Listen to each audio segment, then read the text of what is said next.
इस कार्यक्रम के पुण्यार्चक हैं स्वर्गीय परम श्रद्धेय पंडित श्री रतनलाल जी बेनाड़ा की स्मृति में शंका समाधान के पुण्यार्चक हैं बेनाड़ा उद्योग limited in technical collaboration with NTE Korea AHL Jain group company.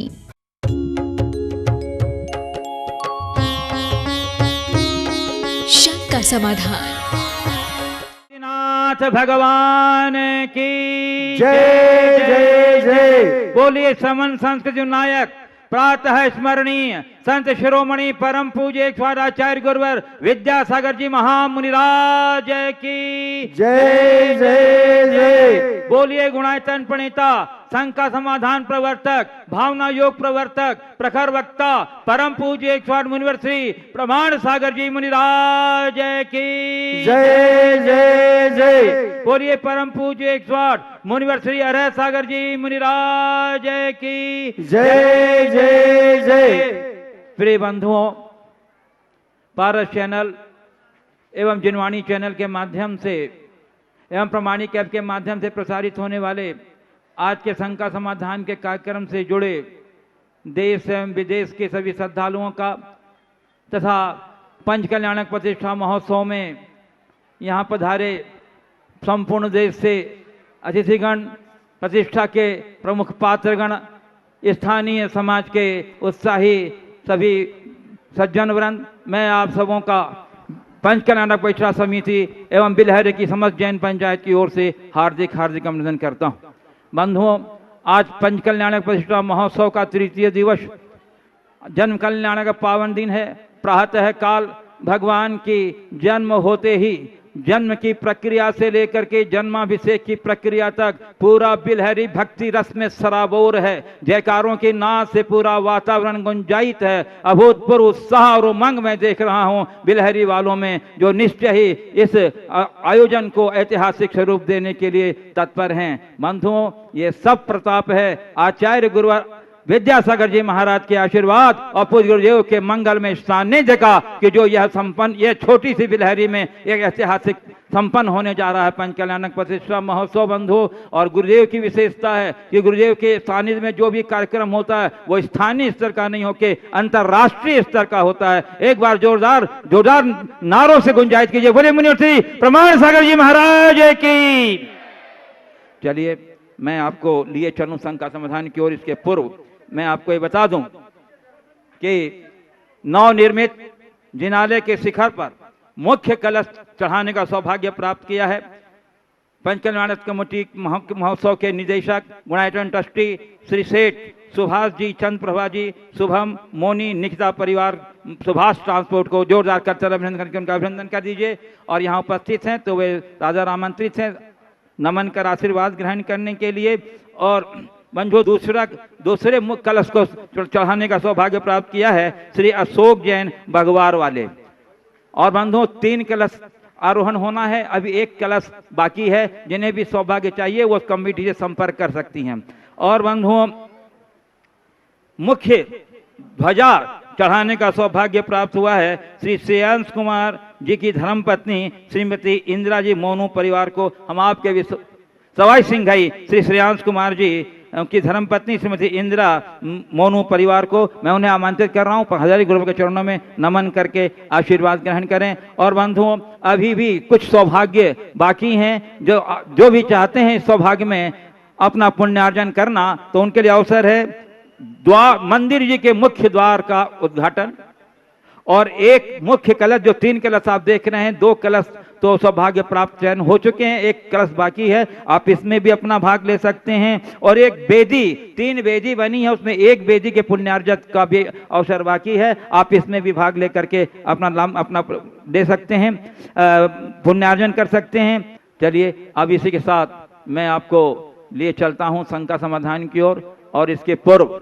हम लोग सभी मिलकर के पूज्य गुरुदेव के चरण कमलों में त्रिवार नमोस्तु निवेदित करते हुए उनके मंगल में आशीर्वाद मुख्य कलश के हमारे पुण्यार्जक श्री सेठ सुभाष जी, चंद्र प्रभा जी, शुभम मोनी निकिता परिवार, जो निदेशक भी है पंच कल्याणक समिति के, चातुर्मास समिति के भी निदेशक थे। बहुत उदार मना व्यक्तित्व, गुरु चरणों के अनन्य भक्त है। हम आपके सौभाग्य की भूरी भूरी सराहना प्रशंसा करते हैं। जोरदार करतल ध्वनियों से बंधुओं इनके सौभाग्य के अनुमोदना कर दीजिए। इन्होंने तो अपनी उदारता से पुण्य लाभ किया है, आप इनकी उदारता का अनुमोदन तालियों के द्वारा करके आप भी अपने हिस्से में कुछ पुण्य का हिस्सा ले जाइए। जोरदार करते अभिनंदन बंधु।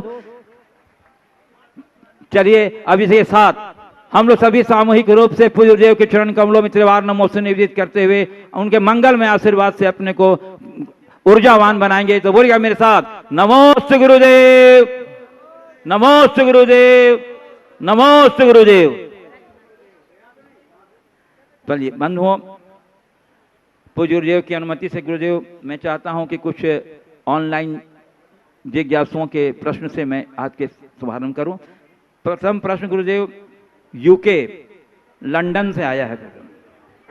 डॉक्टर अखिल जैन कह रहे हैं, गुरुदेव यद्यपि मैं जबलपुर का निवासी हूं लेकिन वर्तमान में लंदन में कैंसर के ऊपर शोध कर रहा हूं। मेरी जिज्ञासा यह है कि एक व्यक्ति के पास नॉलेज होना जरूरी है या पैसा। मैं समाज के कई ऐसे लोगों को जानता हूं जिनका कहना यह है कि नॉलेज कुछ नहीं होता, पैसा होना जरूरी है। तो महाराज सी, अगर हमारे समाज के ज़्यादातर लोगों की यही धारणा रहेगी तो हमारे घर के बड़ों को अपने बच्चों को क्या सिखाना चाहिए, यह कि नॉलेज जरूरी है या पैसा? देखिए, बहुत ही महत्वपूर्ण सवाल है। जीवन में जरूरी क्या है, नॉलेज या पैसा? सवाल है जीवन में महत्वपूर्ण क्या, नॉलेज या पैसा? मेरी दृष्टि में न नॉलेज महत्वपूर्ण है न पैसा। जीवन में सबसे ज़्यादा महत्वपूर्ण समझ है। सही समझ की उपलब्धि ही जीवन के उत्थान का आधार है। अगर हमारी समझ सही नहीं है तो चाहे हमारे पास कितना भी पैसा क्यों न हो, हम कुछ नहीं कर सकते। और जिसके पास समझ होती है वो चाहे कितना भी अभावग्रस्त क्यों ना हो, उसका कुछ नहीं बिगड़ता। एक उक्ति है बड़ी पुरानी, विद्वांसम सर्वत्र पूज्यते। जिसके भीतर सही समझ होती है, जो विद्वान होता है, वो सर्वत्र पूजा को प्राप्त होता है। पैसा जीवन के निर्वाह का साधन है, लेकिन उस पैसे का सही विनियोग भी वे ही कर पाएंगे जिनके भीतर सही समझ हो। इसलिए समझ होनी चाहिए। समझ का मतलब है विवेक। जहाँ तक नॉलेज का सवाल है, बहुत सारे लोग हैं जिनके पास ज्ञान तो बहुत होता है, दुनिया भर की सारी जानकारियाँ उनके पास होती है, लेकिन वो उसका उपयोग करना नहीं जानते हैं, उसका सही प्रयोग नहीं करते, क्योंकि उनके अंदर सही समझ नहीं है। तो समझ के अभाव में सब व्यर्थ हो जाता है। इसलिए सही समझ अपने अंतरंग में विकसित कीजिए। यदि आपके पास समझ होगी तो पैसा होने पर पैसे का अभिमान नहीं होगा, और सही समझ होगी तो पैसे के अभाव में मन में दीनता नहीं आएगी। ये जीवन के लिए एक बहुत बड़ी जरूरत है। हर व्यक्ति के अंदर सही समझ होनी चाहिए, और जब सही समझ होगी तो आप पैसे को प्रमुखता न देकर अपने संबंधों को प्रमुखता दोगे, अपने प्रेम को महत्व दोगे। हेनरी फोर्ड ने अपने जीवन के अंतिम दिनों में एक बहुत महत्वपूर्ण बात कही। कहते हैं कि उनका अंत बहुत बुरा हुआ। वो 3 दिन तक एक कक्ष में बंद रहे। उन्होंने लिखा कि आज मैं ऐसा इस अंतिम घड़ी में ये महसूस कर रहा हूँ कि मैंने अपना जितना समय और शक्ति पैसा कमाने में लगाया, यदि उतना अपने मित्र बनाने में लगाया होता तो वो आज मेरे लिए ज़्यादा काम में आता। तो सवाल समझ का है। जीवन की सही समझ हो, चीज़ों के प्रति सही दृष्टि हमारे अंदर प्रकट हो, तभी हम अपने जीवन को बेहतर बना सकेंगे। पूज्य गुरु जी, चंदा प्रभु जिनाले झांसी उत्तर प्रदेश से यश जैन सुपुत्र राहुल जैन कह रहे हैं गुरुदेव कि मैं कक्षा 9 का छात्र हूँ मेरी जिज्ञासा यह है गुरुदेव कि जब भगवान पृथ्वी पर जन्म लेते हैं तब सिर्फ राजा महाराजाओं के घर में ही क्यों आते हैं? वो गरीबों घर में क्यों नहीं आते हैं? उन्हें तो राज संपत्ति से कोई मतलब नहीं रहता। मुझे याद है जब मैं कटनी में 1998 के पंचकल लाने के लिए आया था, यहाँ के गजरत महोत्सव पंचकल लाने के क्रम में पत्रकारगण आए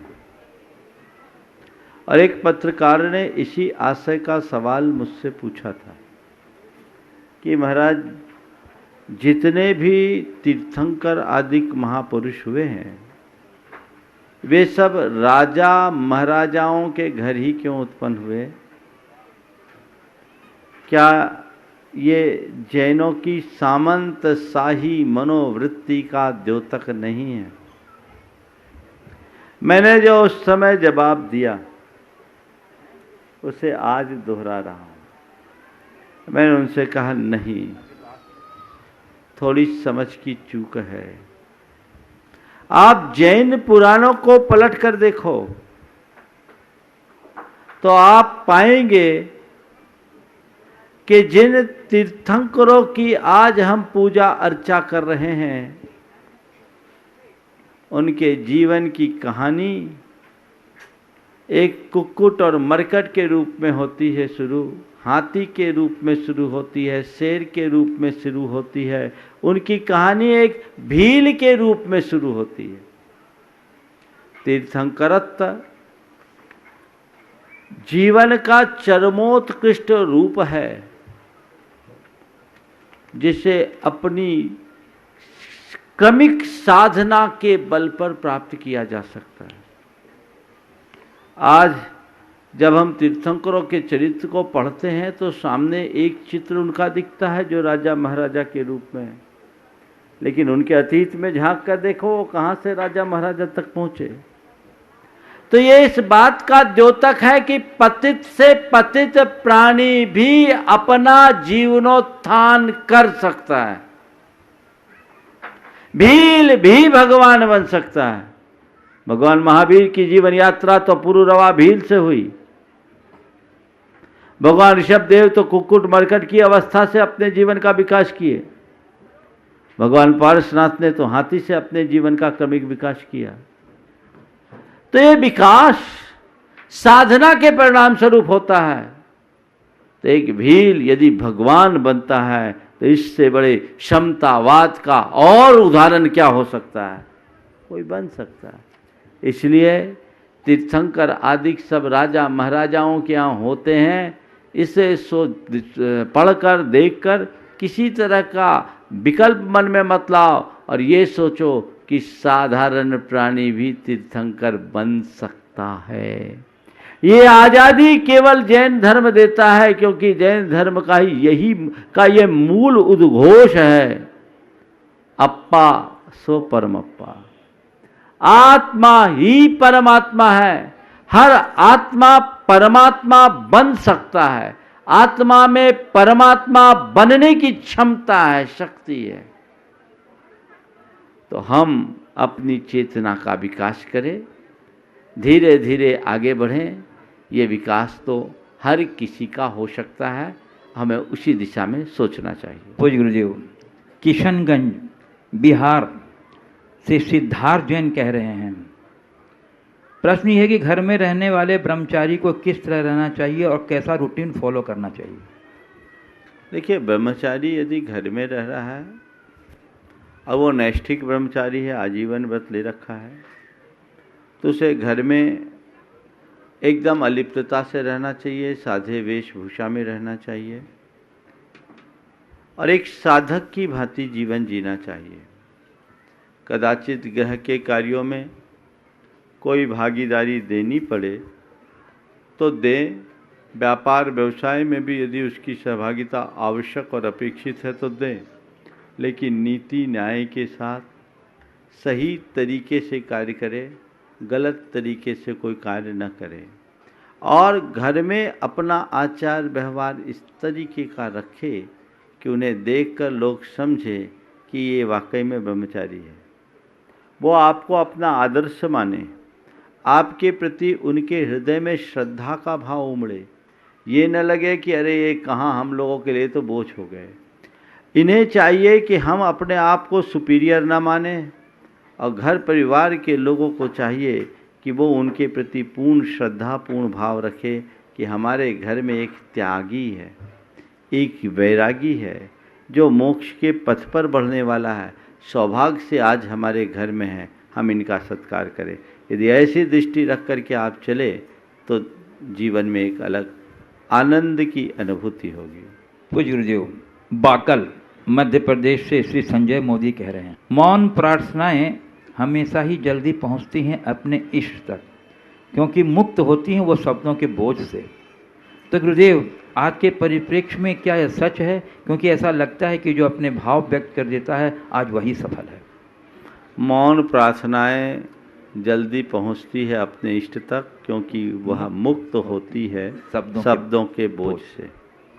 किसी संदर्भ में ये वाक्य बहुत ही अच्छा और प्रेरक है। लेकिन कई जगह मौन और कई जगह मुखर दोनों की उपयोगिता होती है। जहाँ मुखरित होना आवश्यक है वहाँ हमें मुखर भी होना चाहिए, और जहाँ उसकी आवश्यकता नहीं वहाँ हमें मौन संप्रेषण कर देना चाहिए। हम दोनों चीज़ें कर सकते हैं। हम लोग प्रायः उल्टा कर देते हैं, जहाँ मौन रहना चाहिए वहाँ मुखरित हो जाते हैं, और जहाँ मुखर होना चाहिए वहाँ मौन रह जाते हैं। प्रार्थनाएं जो भी हो, अगर हमारी श्रद्धा प्रबल है तो जरूर हमें वह वांछित परिणाम देगी, इष्ट तक पहुँचेगी। लेकिन सवाल कि मेरी प्रार्थना मौन हो या मुखर, ये कोई तय नहीं किया जा सकता।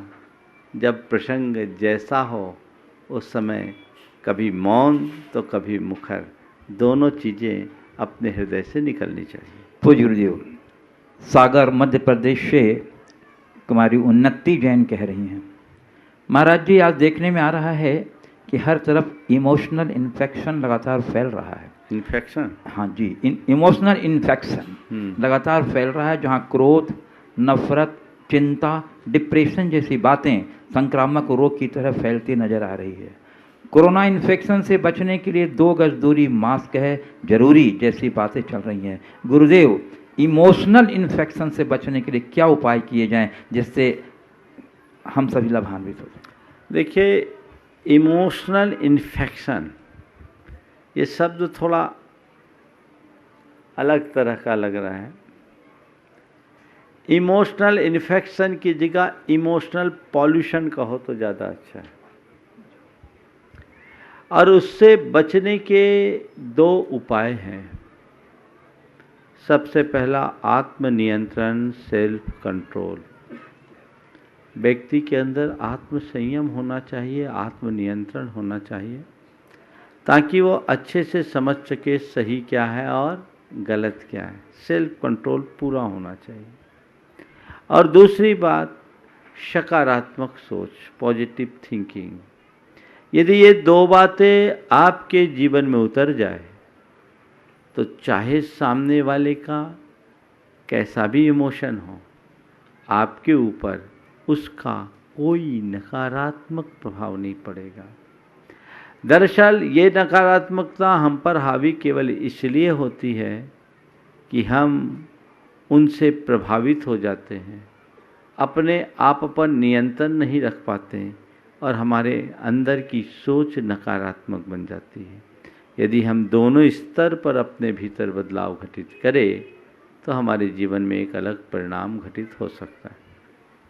पूज्य गुरुदेव, आज का अंतिम ऑनलाइन प्रश्न मैं ले रहा हूँ।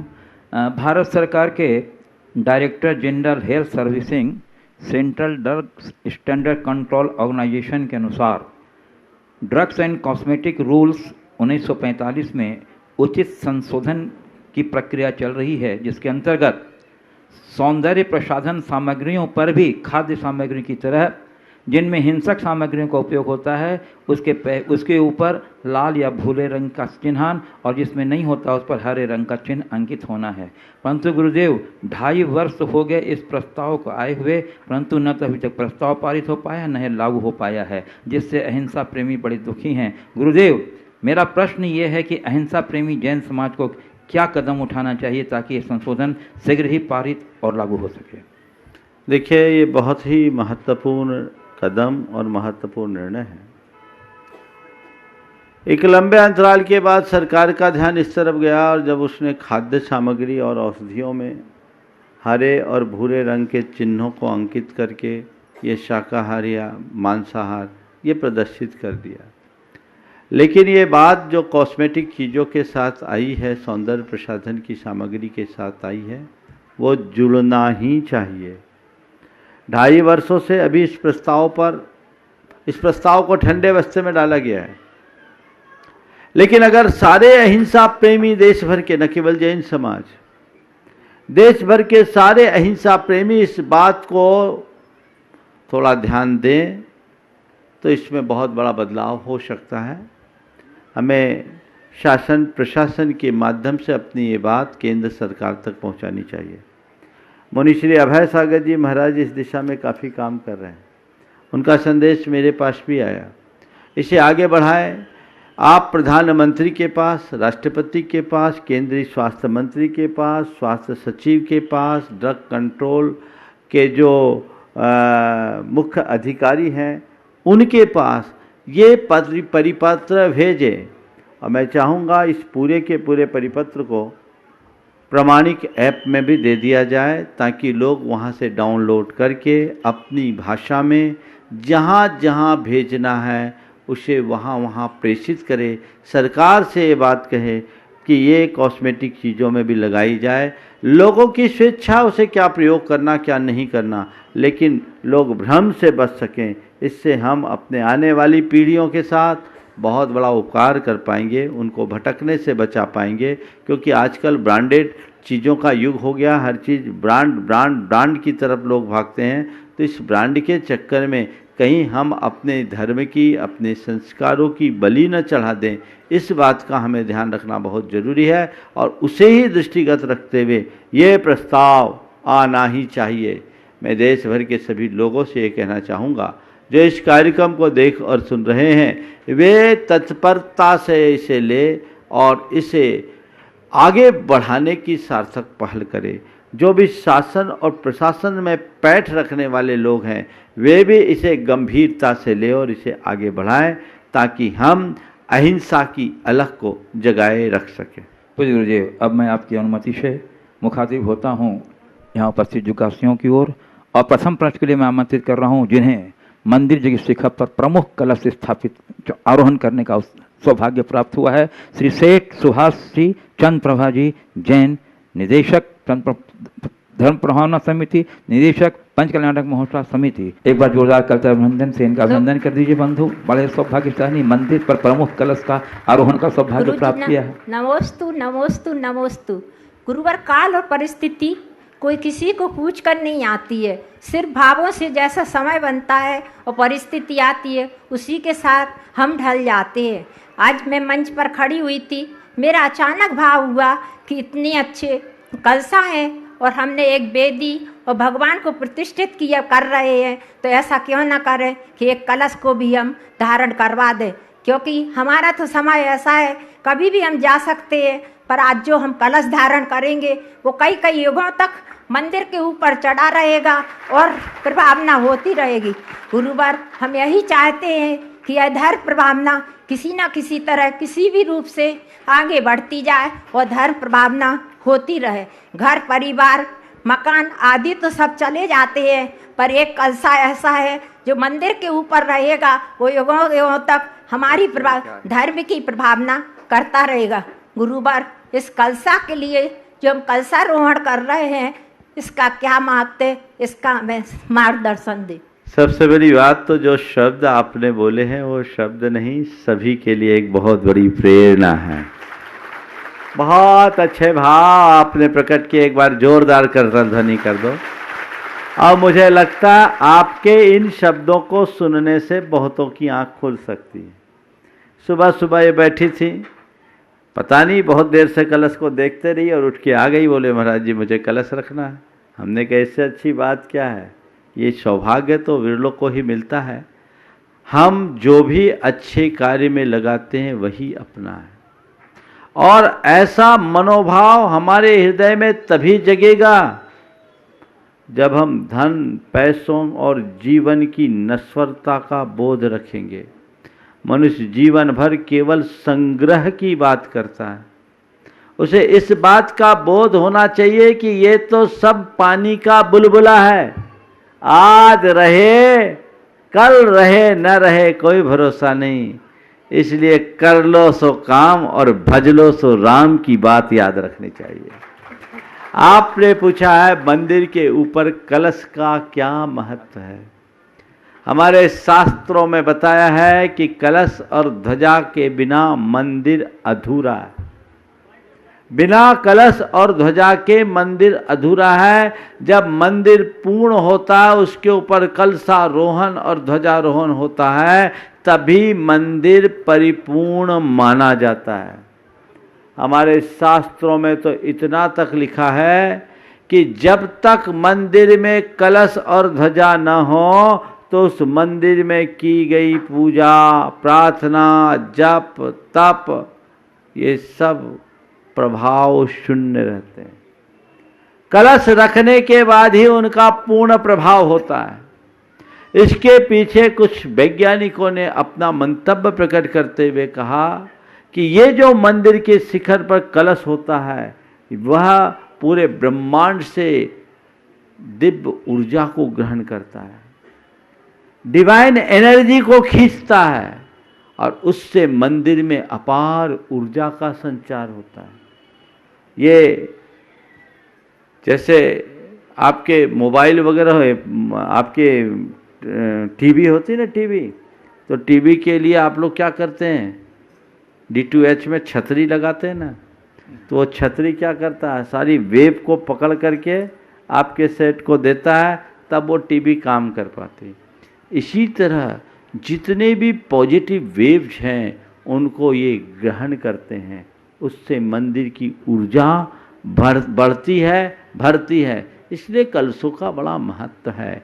मंदिर में कलश रखना यानी उसकी पूर्णता का श्रेय प्राप्त करना।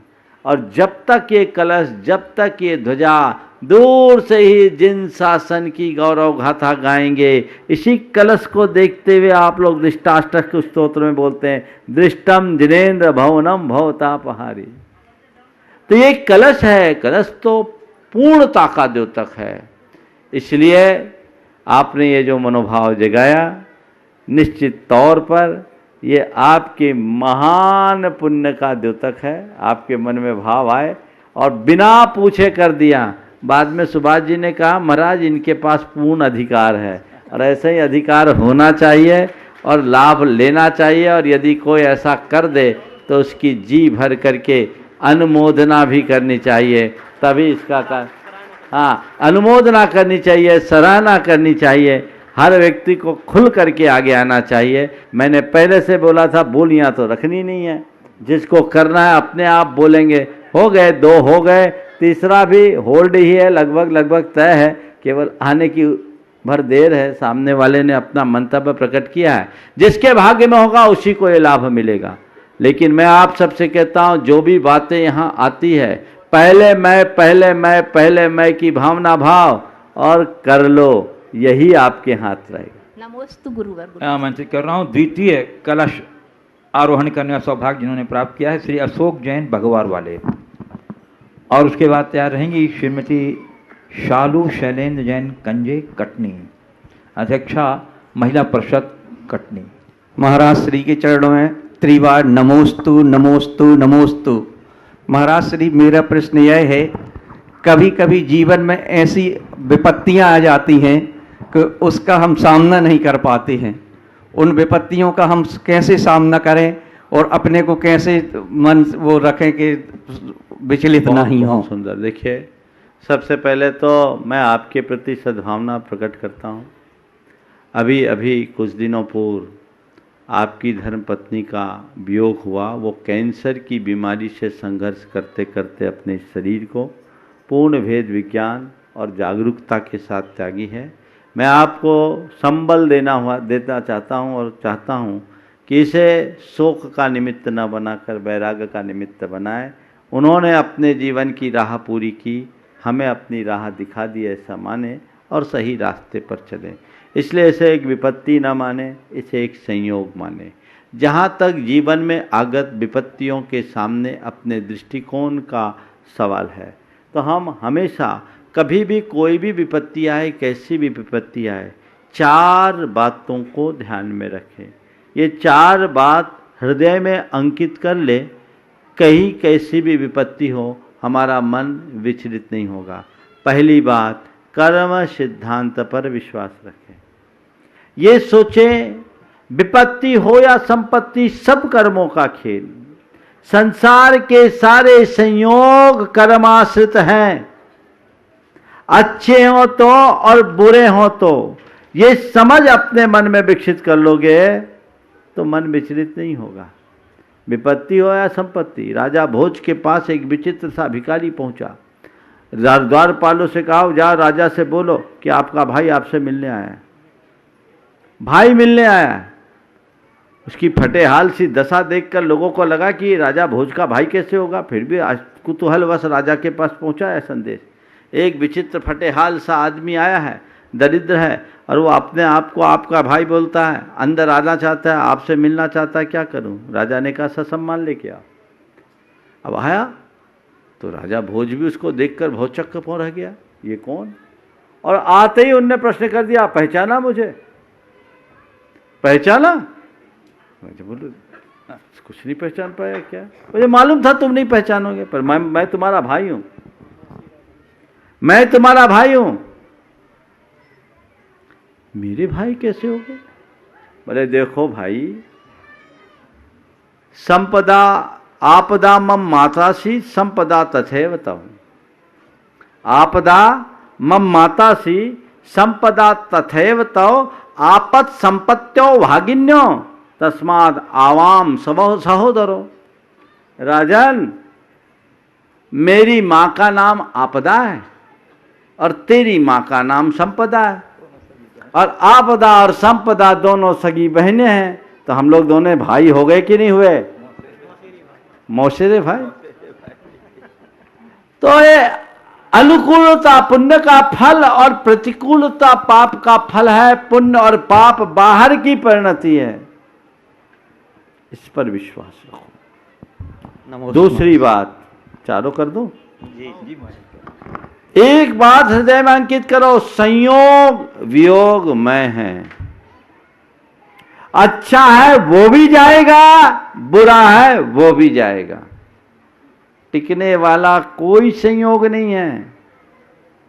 अच्छा वक्त भी बदलता है और बुरा वक्त भी बदलता है।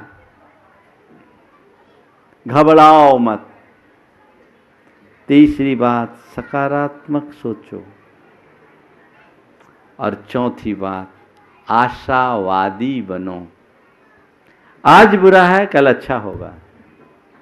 अभी रात है, अब प्रभात होगा। ये सोच अपने मन में रख लो, मन कभी भी विचलित नहीं होगा। नमोस्तु महाराज श्री। श्रीमती शालू शैलेन जैन कंजे, चलिए मैं आमंत्रित कर रहा हूं जिन्हें मुख्य ध्वजा शिखर पर फहराने का अनुपस्थित, वो भी अनुपस्थित हैं। चलिए श्रीमती आरती राहुल जैन शास्त्री, महाशुक्र इंद्र, और उसके बाद तैयार रहेंगी श्रीमती सपना विक्रम जैन आरण इंद्र। नमोस्तु महाराज जी, नमोस्तु महाराज जी, नमोस्तु महाराज जी। महाराज जी, पंचकल्याणक की जो क्रियाएं होती हैं उसमें सौधर्म इंद्र और उनकी महारानी शची दोनों मुख्य पात्र होते हैं और अत्यंत पुण्यशाली होते हैं। लेकिन मेरा प्रश्न ये है कि उन दोनों में ज़्यादा पुण्यशाली कौन होता है? क्यों? क्योंकि सारी क्रियाएं तो सौधर्मेंद्र करता है, लेकिन मोक्ष पहले सची जाती है। तो हमें क्या बनने की भावना भानी चाहिए? देखिए, सबसे पहली बात तो इतना जोड़ घटाव लगाना नहीं चाहिए। धर्म का कार्य जोड़ घटाव लगा के नहीं किया जाता। धर्म का काम भावना से किया जाता है। अब सौधर्मेंद्र को ज़्यादा पुण्य की, उसकी पटरानी को ज़्यादा पुण्य, सची को पुण्य, इसी चक्कर में रह जाएंगे तो दोनों उलझ जाएंगे, आपस में होड़ लग जाएगी। ये ध्यान रखना, पटरानी के बिना सौधर्मेंद्र अधूरा है। समझ गए? बिना कोई कुंवारे या विधुर को सौधर्मिंद बनने का सौभाग्य नहीं मिलता, समझ गए? तो दोनों साथ साथ है। जहाँ तक पुण्योपार्जन का की बात है तो सबसे अधिक पुण्योपार्जन सौधर्मिंद को होता है, इसमें कोई संशय नहीं। पटरानी मोक्ष जाती है जल्दी, वो पुण्य के कारण नहीं होती, पुण्य को काटने, पुण्य पाप से मुक्त होने के कारण मोक्ष जाती है।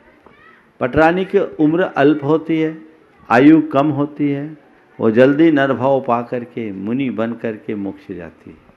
तो मोक्ष वह सच्ची बनने के कारण नहीं गई, मोक्ष वो अपनी आत्मा की पात्रता के जगने से बनी, समझ गए? तो जो भी करो मगन होकर के करो, चाहे इंद्र हो या इंद्रानी, किसको कितना पुण्य, जिसका जितना भाव। नमोस्तु। श्रीमती सपना विक्रम जैन आरण इंद्र, और उसके बाद तैयार रहेंगी वहीं। हाँ, अगला बोलो। उसको श्रीमती सोनू जैन, ऋषभ जैन, प्रणत इंद्र। नमोस्तु महाराज जी, नमोस्तु महाराज जी, नमोस्तु महाराज जी। आपसे मेरे मन में 2 जिज्ञासाएं हैं। वो पहली है कि जब भी मैं कुछ करना चाहती हूँ तो नंबर मेरा देर से आता है। संघ का समाधान में भी आज 4था दिन लग गया, और महाराज जी इंद्राणी बनने का वो सौभाग्य भी लास्ट में आया, तो ऐसा क्यों? और महाराज जी दूसरा क्वेश्चन ये है कि तिसना भाव उच्छेद घटती जान घटाइए, तो इससे क्या तात्पर्य है? तृष्णा भाव उच्छेद घटती जान घटाइए। देखिए, पहली बात तो आपने कहा मेरा नंबर देर से आता है, इस बात का फक्र मानो, कम से कम आ तो जाता है, बहुतों का तो आया भी नहीं। आगे समझ में, देर आए दुरुस्त आए, आ जाता है, इसलिए अधीर मत हो। अब पहले से सोच लो कि मेरा नंबर देर से आता है तो गाड़ी थोड़ी बिफोर चला दो, टाइम पे पहुंच जाए, है ना? जब पहले से पता है कि मेरा नंबर देर से आना है तो कोशिश पहले शुरू कर दो, तो टाइम से आ जाएगा। और तृष्णा भाव उच्छेद घटती जान घटाइए। घटती जान घटाइए, इसका मतलब है तृष्णा भाव उच्छेद, तृष्णा भाव का हमें विनाश करना चाहिए और इसे जितना संभव हो घटाने का प्रयास करना चाहिए। महाराज जी लेकिन थोड़ा सा ये पंचकल्याणक हो रहा है, तो महाराज जी यहाँ हम नहीं चाहते कि हम यहाँ 4 प्रकार के वस्त्र पहने, लेकिन थोड़ा सा करने में ये हो जाता है, तो ये तो तिसना ही हुई ना, इसको कैसे कम करें? एक बार की बात है, एक बहन जी एक पंचकल्याणक में अपने सारे आभूषण पहन के सज धज कर आई। एक संपन्न घराने की थी, काफ़ी ज़्यादा आभूषण था। उसको किसी ने कहा कि इतना सारा क्यों पहनी हो, इतनी भीड़ है। तो बोले क्या रखने के लिए पहने हैं? हमने तो भीड़ के लिए पहने हैं, अभी देखेंगे सो देखेंगे, फिर कौन देखेगा? देखिए ऐसा है, मन में सात्विकता का भाव रखना चाहिए, पर ये पूजा भक्ति में राग भी है, वीतरागता का। और आप लोगों को इंद्र इंद्राणी बना दिया जाता है, तो जब इंद्र इंद्राणी बन जाओगे तो फिर थोड़ा इंद्र इंद्राणी जैसा रहना पड़ेगा ना। जी महाराज। ऊपर से रहो, भीतर से नहीं। नमस्ते महाराज। यहीं पर विराम। बोलिए परम पूज्य आचार्य गुरुवर श्री विद्यासागर जी महाराज। बोलिए परम पूज्य स्वामी श्री प्रमाण सागर जी महाराज की।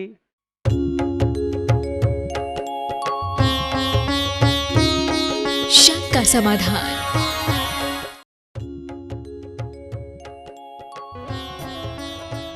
इस कार्यक्रम के पुण्यार्चक थे स्वर्गीय परम श्रद्धेय पंडित श्री रतनलाल जी बेनाड़ा की स्मृति में शंका समाधान के पुण्यार्चक हैं Benada Udyog Limited in technical collaboration with NTE Korea, AHL Jain Group Company.